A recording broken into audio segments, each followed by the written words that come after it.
C'est le point de départ de toute l'opération d'extraction de l'eau de mer de l'océan. Un système de pompage relié à ce tuyau de 40 mètres de long achemine l'eau pour la stocker sur la terre ferme. C'est une réserve tampon. C'est une réserve, donc on va monter de l'eau. L'objectif, c'est de monter 200 mètres cubes jour. L'eau salée passe par la suite dans cette machine conçue pour la filtrer et la potabiliser.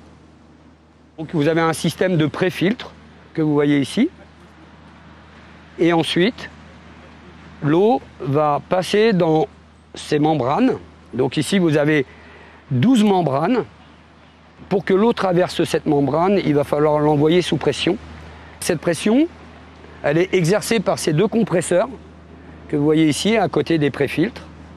L'eau ressort derrière cet équipement avant d'être stockée provisoirement dans une première réserve pour être contrôlée.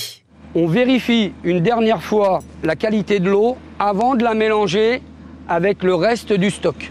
Un laboratoire d'analyse est même installé sur le site pour des vérifications tout au long du processus. On est en train de mesurer le taux de chlore dans la bâche numéro 3, celle qui va être potentiellement distribuée en premier. Résultat ?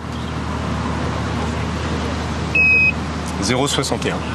Ça veut dire ? Donc elle est à 0,61 mg par litre dans la bâche. Donc on est dans les normes de l'OMS. Donc elle peut être distribuée à la population, elle est bien caractérisée comme une eau potable.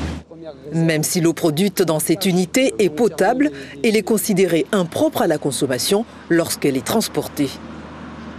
Oui, c'est exact. Pourquoi ? Parce qu'on va changer de vecteur. C'est-à-dire que l'eau va être transportée par des camions-citernes. Après, elle va être stockée dans d'autres citernes. Et ce changement de contenant fait qu'on n'assure pas la potabilité jusqu'à sa destination finale. En revanche, d'ici quelques heures, nous allons mettre en place des rampes de distribution ici sur le site où la population locale pourra venir chercher de l'eau potable avec ses propres récipients. Cette unité de désalinisation qui tourne avec 12 techniciens verra son effectif doubler dans les prochains jours. Objectif, potabiliser 150 mètres cubes d'eau par jour. Ça, c'est de l'eau potable à la vôtre.